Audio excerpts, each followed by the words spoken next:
Yo, party peeps, what is up? It's your boy, the best gabber in the biz. Oh man, what a Raw that we just had. I mean, so much shit went down. I mean, huge backstage fights, parts of the ring breaking, barricades exploding, Judgment Day, I mean, street trash, laying out the Terror Twins, Jey Uso totally frying Braun Breaker on the mic, and Sami Zayn planting more seeds and being a Hall of Fame instigator. Oh, Jesus. Guys, we're going to get into all of it right now, so let's gab about it. I mean, first off, let's talk about first seeds being planted. Let's talk about the biggest one being planted in, this whole New Day saga. 10 years, Joe Tessitore said it perfectly. We've all seen it. There's been really no friction going on over these past 10 years. It's just been, power, positivity, that POP, baby, holding it down. And, friggin' 12 tag team championships, even Kofi Mania and even Big E accomplishing a WWE championship. But you notice the key factor in all that? Woods has not achieved a massive amount of single success on his own. Even his own King of the Ring was basically thrown to the wayside.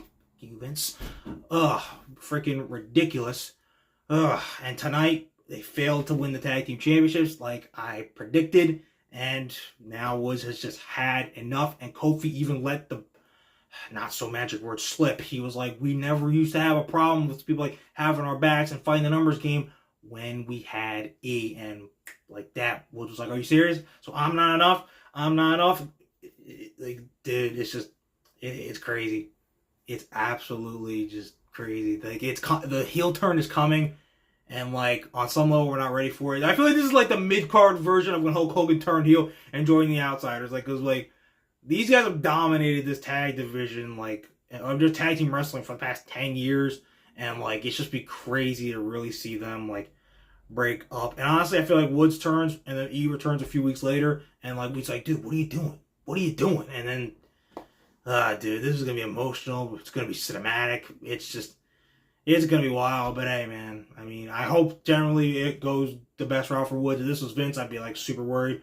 But it's Trips, so I'm having the faith, and I think Woods eventually will get that first singles championship, down the line because of this heel turn. Because, I mean, turn on Kobe, I feel it's like turning like Rey Mysterio. It's like an automatic, like, heat magnet and breaking up a 10-year friendship. And even if he, like, did something like maybe just kick Big E in the nuts or something, like, dude, Woods would be heated. Like, he probably only be second to Dom in terms of WWE level amounts of hatred. I mean, my guy. So, hey, at the end of the day, Karrion Kross just gets his way because, Rose is going to end up being right at the end of the day. Yes. Guys, I talked about, a big seed being planted with the New Day and, them breaking up like that storyline. But in two storylines, I'm going to talk about seeds being planted. One, Sami Zayn once again trying to issue the challenge to Gunther. Gunther says, nah, it ain't happening. Lays out Kaiser, says, bro, I am coming for that world championship. And once again, quick side note, in less than a year, Sami Zayn will be the world champion. And just like he says, it'll be week after week after week, month after month for like 4 or 5 months where he will defend that world championship, defend it with honor, prestige, with banger after banger after banger, because he's Sami effing Zayn. And damn it, that run is going to be so generational and worth the wait to where we will be like, thank you, wrestling gods. It was so worth it for that freaking multi-month awesomeness of Zayn as the world champion. However, Gunther is going to end up losing the world championship to, a certain someone down the line. And I feel like once that's over, I feel like Sami planted the first bit of seedlings for that tree to sprout. And that is Kaiser versus Gunther, their Ring of Raw. Best friends for a very, very, very long time. Like, if you look at their track record, they've been friends for a very long time. They've been friends ever since Gunther was heavy. I mean, still dangerous, but heavy. And man, like, Kaiser he has like all the tools. He really, really does. And honestly, like, I could totally see him in that scenario. Gunther turn on Kaiser like some night after WrestleMania 41 shit. And then, like, Kaiser comes back. He's, like, beating Gunther's ass. Crowd's erupting. And it's just like, dude, like, this is it, bro. It's, like, personal. It's like, I'm going to kill you. I'm going to end you. How dare you to destroy 20 years of our friendship. I will end you, Gunther. Like, oh, dude. It's going to be awesome. I don't know why we're talking about Amy and Hall of Fame instigator, with the Bloodline and Alpha Academy breaking up after he got involved. Like, come on, dude, this ain't the same thing. It ain't the same thing. The Bloodline better reunite. So, I don't know what you guys are talking about. Freaking get out of here with this.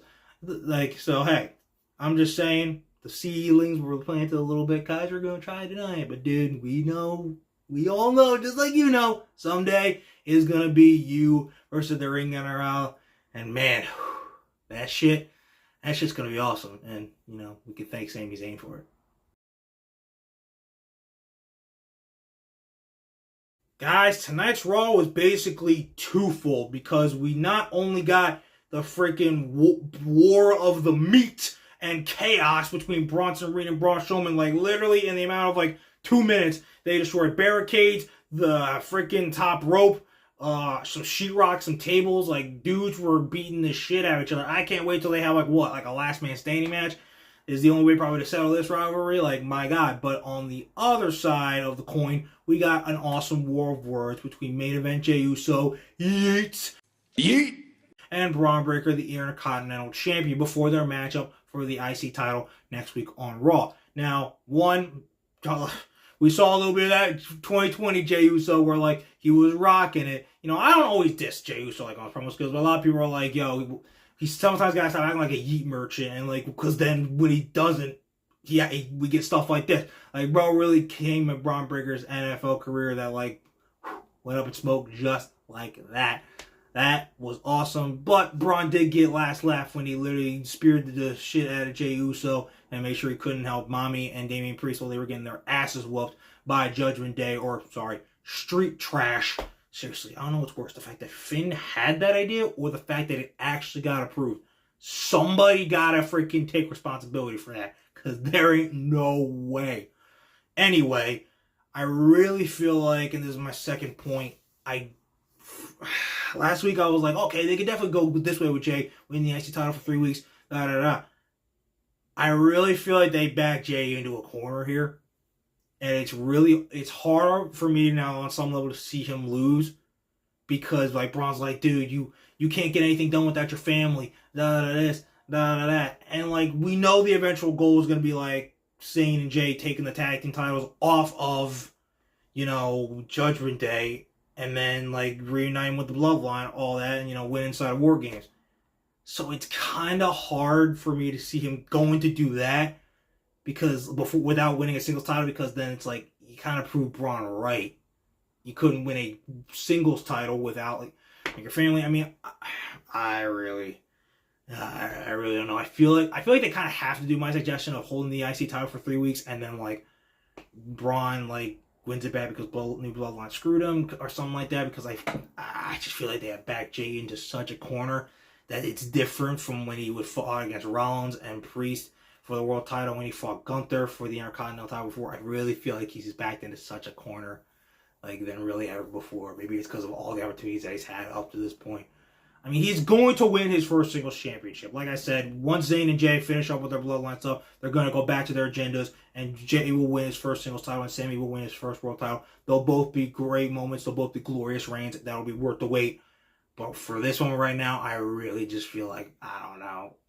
I really feel like I have to, in my mind, see Jey winning more, because in my mind, I'm just like, I feel like they booked my dude in such a corner here.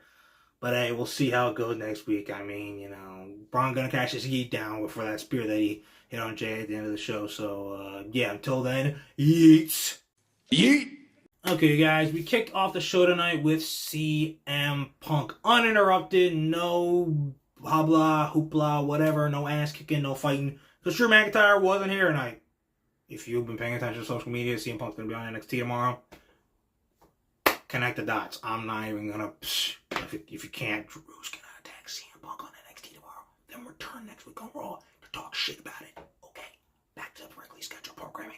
Okay, so we're pretty much at the point where talking's done. We can say idle threats. Punk can deliver his proclamation. Drew will deliver his, I'm sure, next week, of what's going to happen when these two step inside of Hell in a Cell. To put an end to this rivalry, I really kind of hope they do make each other bleed. Like, for real. Like, this is the amount of physicality that we should get in this cell that we've kind of been wanting since the beginning. SummerSlam was really meh. Then they stepped up a little bit better at Bash in Berlin in terms of actually beating each other's ass. But this has to be like everything. All the 7 months, everything y'all have done to each other, it has led to this. We got to see blood. We got to see literally just pure violence. Like, it's not going to be on AEW level of, like, you know, Swerve and Hangman. Like, that's their own mastery, like, of, like, settling scores in a violent way possible. I'm not going to expect them to do that shit, but they can find their own way to beat the shit out of each other like HBK and Triple H used to do freaking back then. Hell, even Gargano and Ciampa during their NXT rivalry. But overall, Punk, it doesn't matter really what he says. I'm still of the opinion, and I really believe that McIntyre should be winning this feud. I mean, he's never won inside Hell in a Cell. I mean, Punk hasn't brought that up. So, like, they probably won't use that as a story. So, I don't know. But I really still feel like Drew should be winning this feud. He's the one that really carried it the most. Because, you know, Punk was out and just had to keep screwing him, like, 3 times. Like, that was the easy shit. It was the hard shit was Drew literally being on Twitter and in the ring, inciting Punk and making all that shit, like, justified. So, it just is what it is. But Punk's going to have to friggin' fight Gunther at Survivor Series. We're seeing the reports, you know, when Punk will lose. He has to win this to basically get that number 1 contender spot. So, it sucks, but Punk is probably still going to end up winning. But hey, if I end up being surprised and Punk ends up taking the L and Drew wins inside Hell in a Cell, I have no problem with that.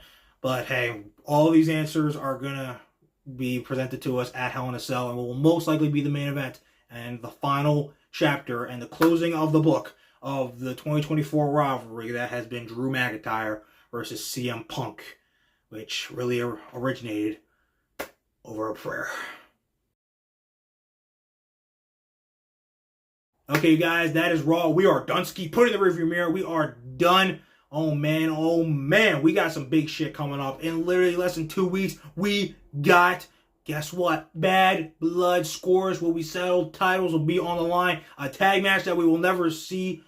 I've never seen before and will never see again will go down. It will be history. And then right after that, the week later, we got Wrestle Dream. That shit is going to be off the chain. But before we get to there, we got Grand Slam next Wednesday. And we got the final stop this week. It is going to be freaking off the chain. And it is going to have a huge trios match of Fletcher, Takeshita, and Ospreay versus the Elite's Young Bucks and Kazuchika Okada. That shit is going to be off the chain. We're going to see more of how Mox and Darby plan to build for their match at Grand Slam over the number 1 contender shot for the AEW World Championship. And will Bryan Danielson accept the challenge of his bitter rival Nigel McGuinness for Grand Slam? So I get to experience that shit live in person in Arthur Ashe. Guys, seriously, you're not going to want to miss any of these shows going down. You're certainly not going to want to miss what your boy, the best gabber in the biz, has to say afterwards, including maybe SmackDown this week where we could see Ricky again. Who knows?